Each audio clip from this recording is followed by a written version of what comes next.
Good morning all of you. कल हमने किया था पार्टनरशिप फर्म का इंट्रोडक्शन, जिसमें पार्टनरशिप फर्म की मीनिंग और करेक्टरिस्टिक्स की थी। आज हम करेंगे partnership deed. Partnership deed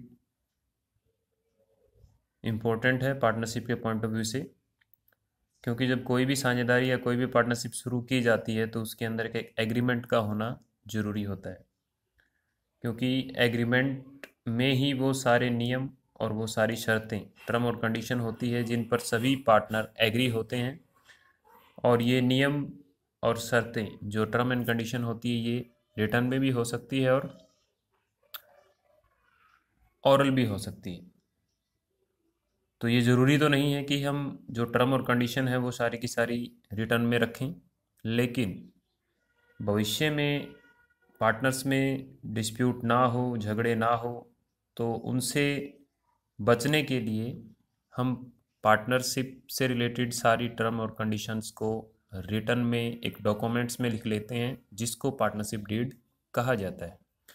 partnership deed is a written agreement between all partners which define all term and conditions between partners। यानी पार्टनरशिप डीड में सारी जो पार्टनरशिप से रिलेटेड टर्म एंड कंडीशन होती है वो रिटर्न में होती है, और उस पर सभी पार्टनर्स के सिग्नेचर होते हैं। और ये बनाने के बाद पार्टनर्स में मिसअंडरस्टैंडिंग और डिस्प्यूट जो है वो नहीं होता। यानी in order to avoid all misunderstanding and dispute, partnership deed में जो भी टर्म एंड कंडीशन तय की जाती है वो सभी पार्टनर्स के एग्री होने के बाद ही तय की जाती है, और उसके डॉक्यूमेंट्स के ऊपर सभी पार्टनर्स के सिग्नेचर होते हैं। और उस सिग्नेचर और उस डॉक्यूमेंट्स का ये बेनिफिट मिलता है कि इन फ्यूचर पार्टनर्स में अगर कोई डिस्प्यूट होता है या मिसअंडरस्टैंडिंग होती है तो उसको उससे दूर किया जा सकता है। अब बात करते हैं कि पार्टनरशिप डीड में ऐसी कौन कौन सी टर्म और कंडीशंस जो है वो इंक्लूड की जाती है। कंटेंट या सब्जेक्ट मैटर की बात करें तो सब्जेक्ट मैटर जो होता है पार्टनरशिप डीड में, वो कौन कौन से सब्जेक्ट मैटर या ऐसे कौन कौन से कंटेंट्स या ऐसी कौन कौन सी मेन पॉइंट्स या मुख्य बातें हैं जो हम पार्टनरशिप डीड में इंक्लूड करते हैं। जिसमें सबसे पहले आता है name and address of the firm. Partnership deed में सबसे पहले पार्टनरशिप फर्म जो हम शुरू करना चाहते हैं उसका क्या नाम होगा और उसका कहाँ एड्रेस होगा, वो हम उसके अंदर मेंशन करते हैं। Second, name and address of the partners. इसके अंदर जो भी पार्टनर्स काम करेंगे पार्टनरशिप फर्म में, उन सभी पार्टनर्स के नाम और पते पार्टनरशिप डीड में लिखे जाते हैं। Third, nature of the business the firm proposed to do. यानी साझेदारी फर्म जिस तरह का व्यवसाय करना चाहती है उस व्यवसाय की प्रकृति, यानी किस तरह का व्यवसाय फर्म करना चाहती है, वो उसके अंदर मेंशन किया जाता है।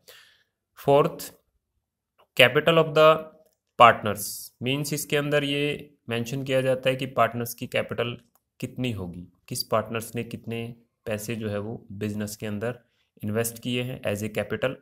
और वो कैपिटल फ्लोटिंग हो सकती है या फिक्स हो सकती है। फ्लोटिंग और फिक्स में डिफरेंस होता है। फ्लोटिंग कैपिटल वो होती है जिसके अंदर पार्टनर्स जब चाहे पैसे विथड्रॉ करवा सकता है और जब चाहे पैसे निकाल सकता है। मीन्स ये परिवर्तनशील पूंजी आप इसको कह सकते हैं, जिसमें पार्टनर्स चेंज कर सकता है। एंड फिक्स कैपिटल के अंदर एक बार जितना पैसा फिक्स इन्वेस्ट कर दिया जाता है पार्टनर्स के द्वारा वही उसमें माना जाता है, तो वो फिक्स रहता है, उसमें चेंज नहीं होता। Fifth one, interest on capital. Partners ने जो पैसा इन्वेस्ट किया है as a capital partnership firm में, तो क्या उसको उसके ऊपर ब्याज मिलेगा या नहीं मिलेगा, ये भी पार्टनरशिप डीड के अंदर पहले से डिसाइड किया जाता है। Fourth one, drawing.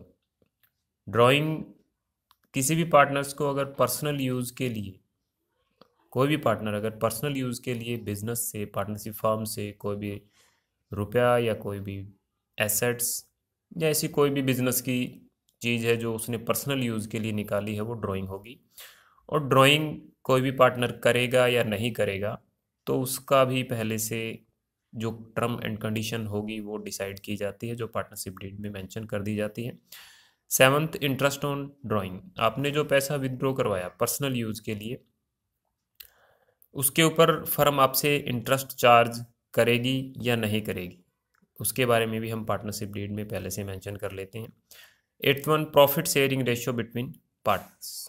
अब पार्टनरशिप फर्म स्टार्ट की जाती है, सब पार्टनर्स एफर्ट करते हैं, सब पार्टनर्स पैसा इन्वेस्ट करते हैं, तो जो प्रॉफिट होता है वो सभी पार्टनर्स में डिस्ट्रीब्यूट भी करना इम्पोर्टेंट होता है। और डिस्ट्रीब्यूट किस रेशियो में करेंगे वो रेशियो पहले से मेंशन कर दी जाती है। रेशियो कुछ भी हो सकती है, इक्वल भी हो सकती है, एंड किसी और रेशियो में भी पार्टनर्स को प्रॉफिट डिस्ट्रीब्यूट किया जा सकता है। तो वो रेशियो क्या होगी वो पार्टनरशिप डीड में पहले से डिसाइड कर लिया जाता है, ताकि इन फ्यूचर पार्टनर्स में ये मतभेद ना रहे कि वो प्रॉफिट कम ले रहे हैं, ज़्यादा ले रहे हैं, तो वो पहले से डिसाइड कर लिया जाता है।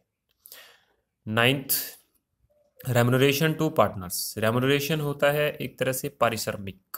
रेमुनरेशन में कोई भी पार्टनर अगर फर्म के लिए कुछ एक्स्ट्रा वर्क करता है तो उसको फर्म में अलग से सैलरी, कमीशन या बोनस दिया जा सकता है, जिसको रेमुनरेशन कहा जाता है। तो कोई पार्टनर अगर कुछ काम करेगा फर्म के लिए, एक्स्ट्रा काम करेगा, तो उसको कितनी सैलरी, कितना कमीशन या बोनस दिया जाएगा वो पहले से बताया जाता है पार्टनरशिप डीड के अंदर। Next 10th, valuation of goodwill. Goodwill reputation को कहते हैं, एंड गुडविल किसी भी फर्म की अच्छी होती है तो उसकी सेल ज़्यादा होती है और उसके प्रॉफिट ज़्यादा होते हैं। तो कोई भी फर्म, वैसे तो गुडविल की वैल्यूएशन जब फर्म सेल की जाती है उस समय की जाती है, बट टाइम टू टाइम जब प्रॉफिट ज़्यादा अर्न करती है फर्म तो उस टाइम भी कोई पार्टनर एडमिट होता है या कोई पार्टनर रिटायर होता है, तो उस समय गुडविल की वैल्यूएशन इम्पोर्टेंट हो जाती है, क्योंकि जब नया पार्टनर फर्म में आएगा तो उससे उसके हिस्से की गुडविल मंगवाई जाती है, या कोई पार्टनर फर्म को छोड़ के जाएगा तो उसको गुडविल दी जाती है, क्योंकि उन्होंने जितने एफर्ट्स किए, जितने प्रयास किए, जितना उन्होंने बिजनेस से अपना नाम कमाया, तो उस नाम कमाने के पैसे को गुडविल कहा जाता है, रेपुटेशन, प्रसिद्धि। तो वैल्यूएशन गुडविल की कैसे की जाती है, वो अलग अलग मेथड हैं इसके वैल्यूएशन के, वो हम 3rd चैप्टर में डिस्कस करेंगे। तो गुडविल की वैल्यूएशन किस मेथड से की जाएगी वो भी पार्टनरशिप डीड में पहले से डिसाइड किया जाता है। 11th, accounting period of the firm. Accounting period में वो पीरियड आता है जिसमें हम ये डिसाइड करते हैं कि हमारी फर्म ने कितनी परफॉर्मेंस जो है वो कितना प्रॉफिट जो है अचीव किया है। तो अकाउंटिंग पीरियड मेनली हमारा 12 मंथ का होता है, 1 अप्रैल से लेकर 31 मार्च तक, जिसको फाइनेंशियल पीरियड कहा जाता है। और सभी फर्में इसी टाइम के दौरान का जो भी ट्रांजेक्शन्स या जो भी लेखा जोखा होता है वो रखते हैं।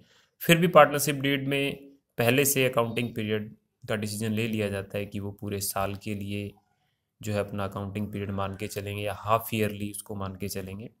तो वो अकाउंटिंग पीरियड कितना रहेगा वो पार्टनरशिप डीड में पहले से मेंशन किया जाता है। Next 12th, method of recording of firms account.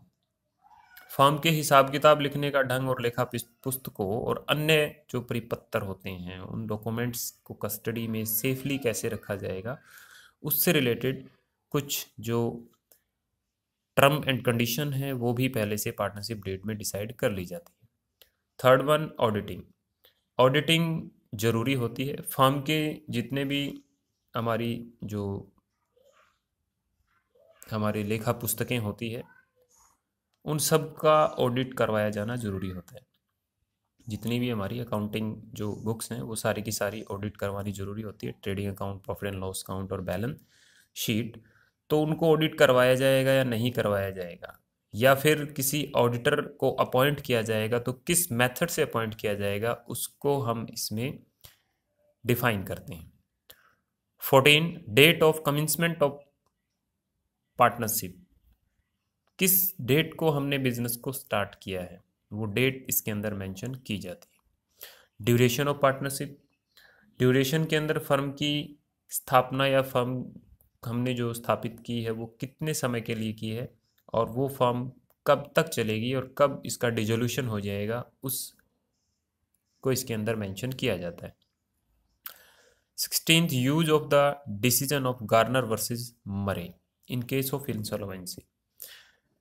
ये भी एक नियम है, एक रूल है, गार्नर और मरे और विल्किंसन 3 पार्टनर होते थे ये, और इनमें से एक पार्टनर दिवालिया हो जाता था और उसके दिवालिया होने की वजह से फर्म को लॉस होता है, और लॉस को बांटने के लिए गार्नर और मरे एग्री नहीं होते कि वो किस रेशियो में लॉस को बांटे, और उनके बीच में विवाद हो जाता है और उस विवाद को वो कोर्ट में लेके चले जाते हैं, और कोर्ट का डिसीजन गार्नर वर्सेस मरे नियम कहलाता है, और वो गार्नर वर्सेस मरे नियम को हम पार्टनरशिप डीड में मेंशन करते हैं कि इसको हम लागू करें या ना करें, तो वो पहले से डिसाइड किया जाता है।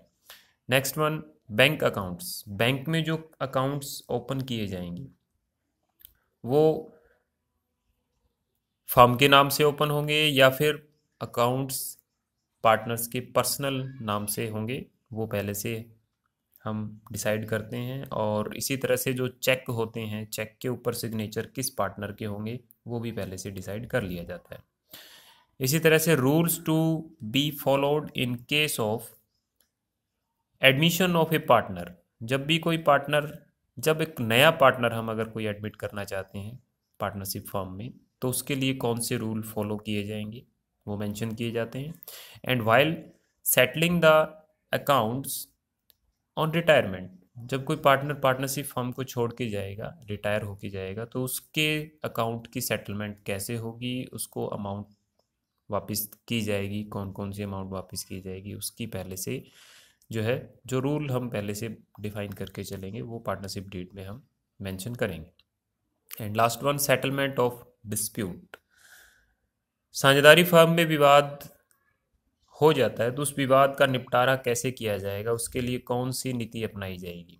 क्या इसके लिए आर्बिट्रेटर अपॉइंट किया जाएगा या फिर आपसी बातचीत से उस डिस्प्यूट को दूर किया जा सकेगा। तो इसके लिए पहले से पार्टनरशिप डीड में ये सब बातें लिख दी जाती है, और ये बहुत ही इम्पोर्टेंट डॉक्यूमेंट होता है। एक पार्टनरशिप डीड के बिना पार्टनरशिप फर्म को लॉन्ग टर्म तक नहीं चलाया जा सकता, तो इसलिए ज़रूरी होता है कि सभी पार्टनर्स अपने अपने जो भी रूल, जो भी टर्म और कंडीशन है पार्टनरशिप फर्म से रिलेटेड, वो रिटर्न में लिखें और उसके ऊपर सभी पार्टनर एग्री होने के बाद उसके ऊपर अपने सिग्नेचर करें, जो पार्टनरशिप डीड बन जाती है, जिसको आर्टिकल ऑफ पार्टनरशिप भी कहा जाता है। और ये बहुत ही इम्पोर्टेंट डॉक्यूमेंट होता है पार्टनरशिप फर्म के पॉइंट ऑफ व्यू से, काफ़ी ज़्यादा इम्पोर्टेंस है इसकी। नेक्स्ट वन आता है rules applicable in the absence of partnership deed. अगर पार्टनरशिप डीड नहीं है तो ऐसे कौन से रूल्स, ऐसे कौन से प्रोविज़न जो है वो लागू हो जाते हैं पार्टनरशिप फर्म में। सबसे पहला आता है प्रॉफिट शेयरिंग रेशियो। अगर पार्टनरशिप फर्म में पार्टनरशिप डीड नहीं बनाई गई है, यानी अकॉर्डिंग टू पार्टनरशिप एक्ट 1932 जो रूल्स, जो term and condition partnership deed में होने चाहिए वो हमने नहीं बनाए, न ही कोई रिटर्न या न ही कोई ओरली हमारा कोई एग्रीमेंट हुआ है, देन ये कुछ रूल एप्लीकेबल्स हैं, प्रोविजंस हैं जो कि अपने आप एक पार्टनरशिप फर्म के ऊपर लागू हो जाते हैं। सबसे पहला प्रॉफिट शेयरिंग रेशियो मीन्स अगर कोई रूल्स या पार्टनरशिप डीड नहीं है तो profit sharing ratio should be divided equally. All partners, जितने भी पार्टनर्स है, चाहे कोई कितनी ही कैपिटल लगाए, ज़्यादा लगाए कम लगाए, सभी पार्टनर्स में प्रॉफिट डिस्ट्रीब्यूट किया जाएगा equally. Next one, remuneration to partners. Remuneration, अगर कोई पार्टनर एक्स्ट्रा कुछ काम करता है और उसके लिए वो सैलरी या कमीशन की डिमांड करता है, then not allowed to any partners any salary और एनी कमीशन और any bonus because absence of partnership deed. Next one, interest on capital not allowed to partners. Interest on capital भी allow नहीं किया जाएगा in case of absence of partnership deed. Fourth, interest on drawing not charge from partners. Interest on drawings भी partners पर charge नहीं किया जाएगा. And fifth one, interest on partner loan. ये इंपॉर्टेंट है कि पार्टनर अगर फर्म को लोन देता है तो उस लोन के ऊपर पार्टनर्स इंटरेस्ट लेगा और फर्म का रिस्पॉन्सिबिलिटी बनती है कि वो भी उसको ब्याज दे, और कितना देगी, 6% पर annum की रेट से उसको इंटरेस्ट जो है वो पे करेगी firm. Admission of new partner, in case of absence of partnership deed, अगर कोई नया पार्टनर पार्टनरशिप में आना चाहता है तो सभी पार्टनर अगर एग्री होंगे तो ही नया पार्टनर आ सकता है, अदरवाइज नहीं आ सकता। तो ये कुछ बेसिक रूल्स पार्टनरशिप डीड और पार्टनरशिप डीड की अब्सेंस में जो है ये लागू होते हैं, और ये काफ़ी इम्पोर्टेंट डॉक्यूमेंट बनता है, और इसके थ्योरी आज आप बुक्स में नोट करें, नोटबुक में, और उसको लर्न करें। Thank you.